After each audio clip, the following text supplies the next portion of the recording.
मौजूद हैं।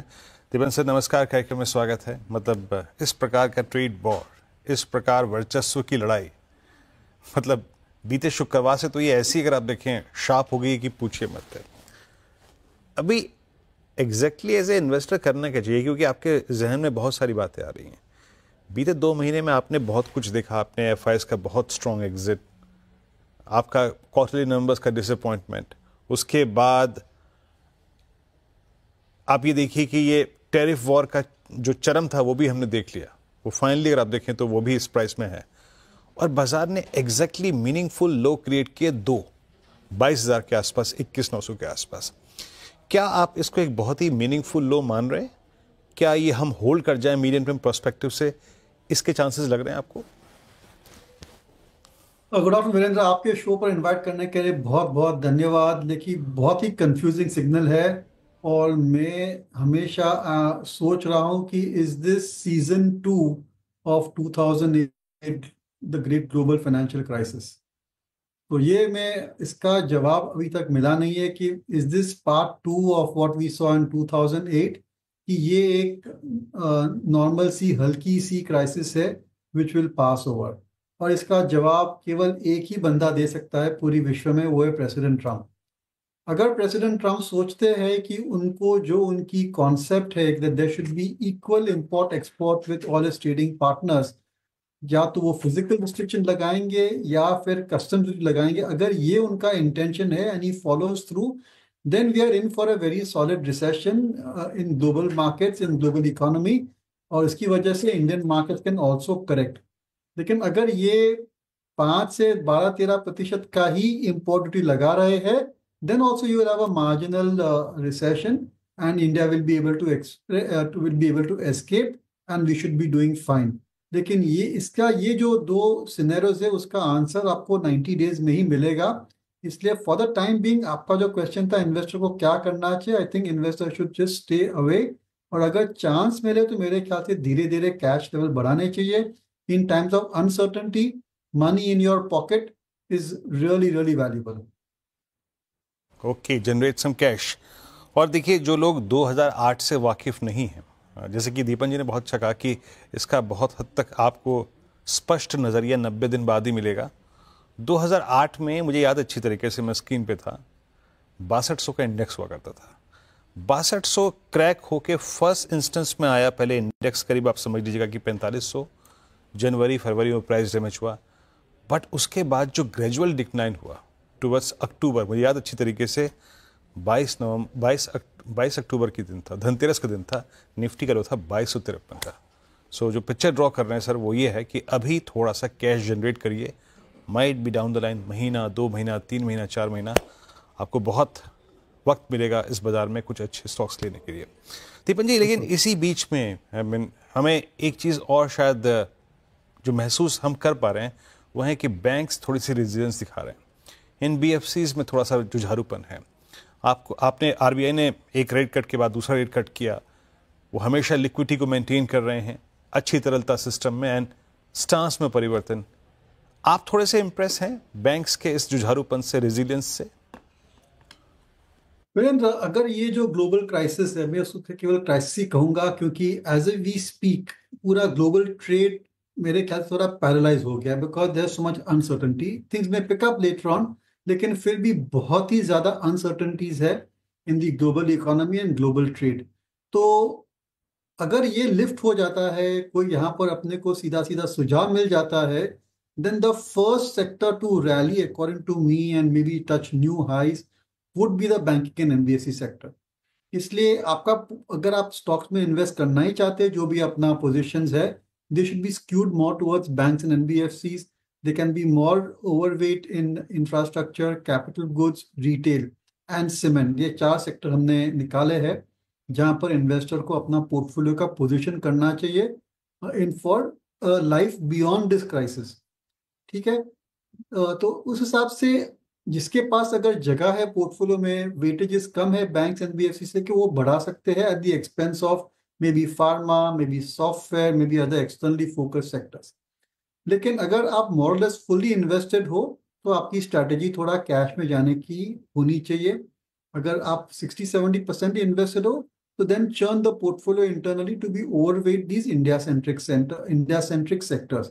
That is my assessment, और यही हम कर रहे हैं in our portfolios and that of our clients. जी दीपन जी, गुड आफ्टरनून। श्रेया बात कर रही हूँ मैं। एक कहावत है अंग्रेजी में, an I for N eye makes the whole world blind. क्या ये कहावत चाइना और यूएस में जिस तरीके से ट्रेड वॉर चल रहा है उस पर सटीक बैठती है? क्या ये ग्लोबली बहुत ही ज़्यादा इम्पैक्ट करेगा? स्पेशली भारत को लेकर क्या स्थिति है सर? भारत इस ट्रेड वॉर में कहाँ खड़ा है? हालांकि आपने थोड़ा इस पर अपना विचार रखा भी, लेकिन डिटेल में जानना चाहूँगी, क्या इस ट्रेड वॉर में भारत एक बेहतर स्थिति में है या फिर आने वाले समय में और हालात खराब हो सकते हैं? भैया, आपने बहुत ही अच्छी तरीके से प्रेजेंट किया, N I for N I, yes, that exactly it's what is happening, nobody has compared it like that. But इसमें जो फाइट हो रही है उसमें definitely India will benefit from it, I am pretty certain about it, क्योंकि हमारे जो रिश्ते हैं, relationship with US is very good, और we may be amongst the first few nations with whom we can do a bilateral treaty. तो अगर ये bilateral treaty हो जाती है तो then at least there is certainty of trade between India and US, और इसकी वजह से a lot of global MNCs में be prepare to invest into manufacturing into India. क्योंकि अगर आप सोचें कि अगर समझो 10-12% का कस्टम ड्यूटी लग भी जाता है इंडिया में, then also it may make sense for companies to manufacture in India, pay the 10, 12 और 14% custom duty and then export it to USA.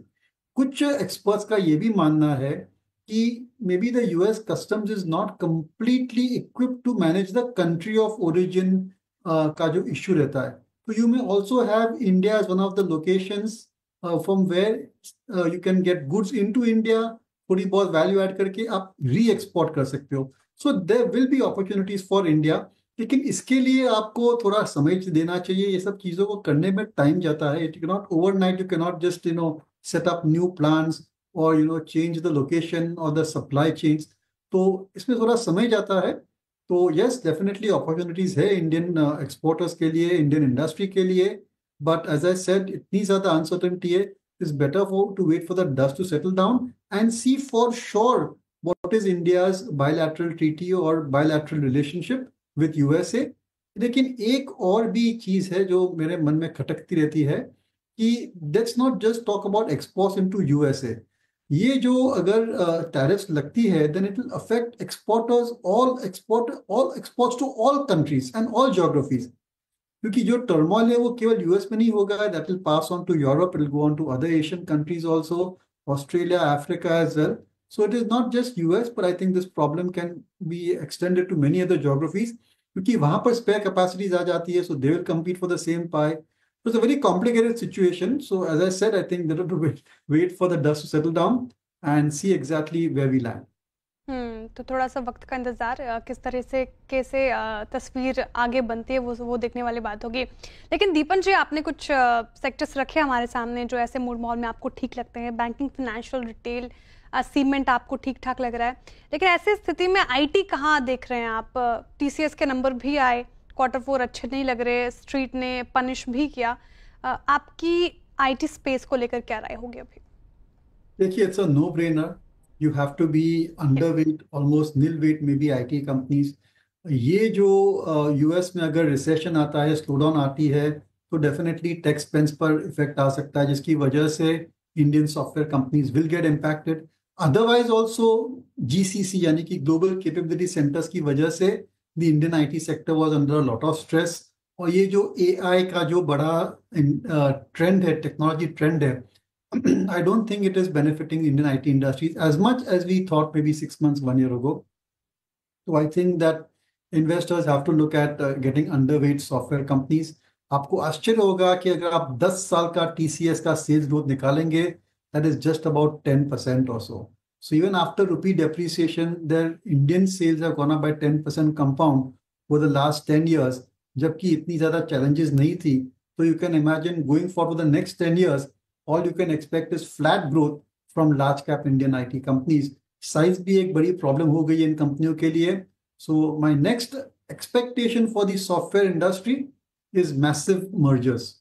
You know, surprisingly big mergers may take place so that at least they're able to cut the costs and they're able to show some kind of a growth and fill in the gaps. And definitely Indian software companies will try and migrate towards consulting projects जहां पर at least there is some business to go around and margins are slightly better. अच्छा दीपन जी, बहुत सारी pockets ऐसी होती हैं जो कि शायद ग्लोबली जो जिस प्रकार का चैलेंजिंग एनवायरनमेंट है उससे थोड़ी सी अछूती रहती है। फॉर इंस्टेंस आप देखिए हमारा हेल्थ केयर स्पेस है, वेदर इट्स डायग्नोस्टिक, हालांकि डायग्नोस्टिक काफ़ी समय से चैलेंजिंग फेज में रहा है, but what about hospital stocks या फिर इंडिगो एविएशन में या फिर टूरिज्म में अगर आप आएँ तो तमाम hotels, for instance Indian hotels, ITC, ये 2-3 ब्रांचेस, इसमें आपका व्यू या फिर कोई स्टॉक जो कि हाल फिलहाल में आपने ऐड किया हो? Okay, Brenda, you are right that there'll be many sectors जिनका कोई ट्रम्प टैरिफ से लेना देना नहीं है। They are in their own secular growth momentum, उनकी फोकस है इंडियन मार्केट्स एंड वहाँ पर कोई खास ऐसा इफेक्ट नहीं आ रहा है। लेकिन जब अगर global markets are falling off a cliff और if there is a severe correction, तो जो प्राइस टू अर्निंग मल्टीपल रहती है ना, वो कंप्रेस हो जाती है। अर्निंग्स तो ठीक ठाक है, या इंडिगो है, इंडियन होटल्स है, अर्निंग्स विल बी फाइन, लेकिन जो पी मल्टीपल आप देंगे दैट विल ऑटोमेटिकली कॉन्ट्रैक्ट। ये जो पी मल्टीपल का गेम है ना, that is not an isolation. The P multiple is of hotel is link to may be aviation is linked to something. ये जो linkages है, then there is global linkage of P multiple, what stock in the industry is trading in India, that P multiple versus what is available globally। तो ये जब जो चीजें हैं वो काफी कॉम्प्लिकेटेड है, और सिंपलिस्टिक व्यू यही है कि अगर मार्केट गिरता है globally, if US, Europe, Japan, China are all down and their P multiples are compressing, it is unlikely that our P multiples will not compress। तो ग्रोथ तो आ जाएगी, अर्निंग्स ग्रोथ भी आ जाएगी, लेकिन पी मल्टीपल कॉन्ट्रैक्शन की वजह से you may see the stocks also actually have a quite a deep correction. और ये हमने देखा था, we have seen in all the crisis, in 2008 we saw it also when the South European, these PIGS PIGS crisis थी sovereign debt की, we have seen that in COVID also। तो अगर global markets में बिकवाली आती है तो हमारे पी मल्टीपल्स कंप्रेस होते हैं अक्रॉस द बोर्ड। तो ये चीज, ये जो ट्रेंड है, ये जो फिनोमेना है, investors should be aware of it and keep track of it.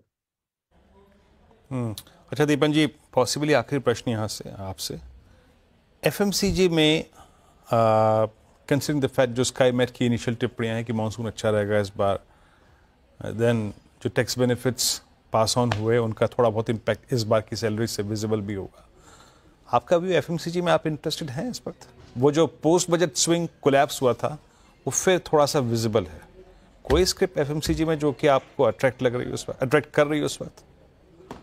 No Virendra, you have to exit FMCG, MNC हो या इंडियन एफएमसीजी हो। बहुत सारे उनके कैटेगरीज मेच्योर हो गए and growth rates over there are not dependent upon the population growth rate. अगर आप देखेंगे तो कई सारी एफएमसीजी कंपनियां ऐसी है, they are not even able to match the nominal growth rate of the GDP. यानी कि ये एक ऐसा सेक्टर हो गया which is growing slower than the GDP, और ऐसे स्लो ग्रोथ स्टैग्नेटिंग सेक्टर्स में इन्वेस्टर के अच्छे पैसे, अच्छे रिटर्न नहीं बनेंगे। I don't think they will lose money, but I don't think they will make very much money also. बहुत सारे अच्छे कंजम्पशन स्टॉक्स है, you should definitely go for those consumption stocks rather than FMCG. और कई सारे ऐसे investors हैं जिनके पास बाप दादा के शेयर्स है of all these FMCG companies, और उनके लिए बहुत ही टफ डिसीजन है to sell these companies which are like the family gold. लेकिन आपको ये डिसीजन लेना ही है and you have to exit out of these companies, क्योंकि यहाँ पर मेरे ख्याल से एक सिचुएशन ऐसी आ गई कि there is no way that these companies can go back to double digit growth rate at top line with price increases also। और मेरे ख्याल से अगर आपको स्टॉक मार्केट में पैसा कमाना है तो आपको ऐसी कंपनी पर लॉन्ग टर्म इन्वेस्ट करना चाहिए जहां पर you are confident that on an average it can deliver minimum 15% growth rate. इसके नीचे आपको कोई स्कोप नहीं है, कोई चांस नहीं है that you may make good returns. ठीक है, ट्रेडिंग कर सकते हैं, it may go up by 30, 40, 50%, लेकिन जो मल्टी बैगर स्टॉक है, जो out performers, the long term holdings for 5, 10, 15 years which you want to hold, that wealth gets created only when the company or the sector is growing। दीपन जी, अब ठीक है, आखिरी सवाल मेरी तरफ से, अभी आपने बोला कि ऐसे स्टॉक्स को होल्ड करना चाहिए जिसमें मल्टी बैगर रिटर्न नजर आ रहे हैं, ऐसे कोई स्टॉक्स आपके रडार पर फटाफट से अगर आप बता पाए? नो श्रेया, मेरा पूरा आपके साथ डिस्कशन यही था कि हमारा थोड़ा कॉशियस है। My first answer was cash levels बढ़ाने चाहिए, go for India centric centers. So let's not talk about which stocks to buy, which are multi-bagger. अभी बहुत ही पिक्चर बाकी है इसमें, और कैसे इवॉल्व होता है, and what sort of horror takes place, we can't say. We can keep our fingers crossed, but let's not get very adventurous at this point of time. बहुत शुक्रिया दीपन जी हमारे साथ जुड़ने के लिए, तमाम सवालों के डिटेल में आंसर करने के लिए बहुत शुक्रिया सर आपके समय के लिए। चलिए अब डीलिंग रूम की तरफ रुख करते हैं, क्या कुछ संकेत वहां से मिल रहे, कौन से स्टॉक